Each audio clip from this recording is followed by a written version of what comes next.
10월 17일 연중 제28주간 토요일. 성부와 성자와 성령의 이름으로 아멘.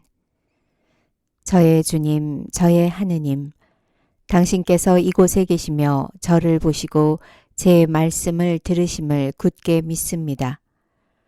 허리 굽혀 당신을 흠송합니다.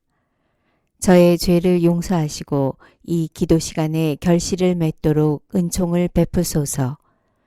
티 없으신 저의 성모님, 아버지이시며 주인이신 성 요셉, 저의 수호천사여 저를 위하여 빌어주소서. 루카 복음서 12장 8절에서 12절. 그때에 예수님께서 제자들에게 말씀하셨다. 내가 너희에게 말한다. 누구든지 사람들 앞에서 나를 안다고 증언하면 사람의 아들도 하느님의 천사들 앞에서 그를 안다고 증언할 것이다. 그러나 사람들 앞에서 나를 모른다고 하는 자는 사람의 아들도 하느님의 천사들 앞에서 그를 모른다고 할 것이다. 주님은 우리에게 하느님의 자녀로서 두려움 없이 살도록 가르치십니다. 인생에는 크고 작은 어려움들이 많지만 우리는 하느님과 주변 사람들에게서 도움을 받을 수 있고 혼자가 아닙니다. 특히 우리는 남들의 시선을 의식하여 바람직한 의견을 말하기를 꺼려하지 않아야 하며 옳은 소리를 해서 주목의 대상이 되는 것을 두려워하지 말아야 합니다. 때로는 침묵하는 것이 현명한 것일 수 있습니다. 그러나 두려움이나 비겁함이 뒷받침이 되는 침묵은 피해야 합니다. 우리 사회에서 모든 사람은 자신의 의견을 표현할 권리가 있습니다. 우리는 각자의 직장, 가정에서 많은 사람들에게 도움이 되는 유익한 의견을 말할 수 있습니다. 주님, 이 세상에 대한 두려움을 버리고 우리가 어떠한 곳에서도 당신의 빛을 드러내고 싶습니다.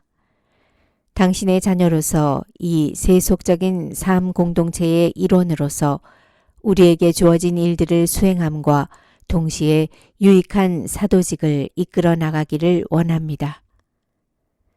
사람의 아들을 거슬러 말하는 자는 모두 용서받을 것이다. 그러나 성령을 모독하는 말을 하는 자는 용서받지 못할 것이다. 너희는 회당이나 관청이나 관아에 끌려갈 때 어떻게 답변할까, 무엇으로 답변할까, 또 무엇을 말할까 걱정하지 마라. 너희가 해야 할 말을 성령께서 그때에 알려주실 것이다. 이 세상에서 완벽한 의로움, 곧 성덕을 얻고자 하는 그리스도인은 적의 공격을 받고 힘겨운 상황을 마주하게 될 것입니다.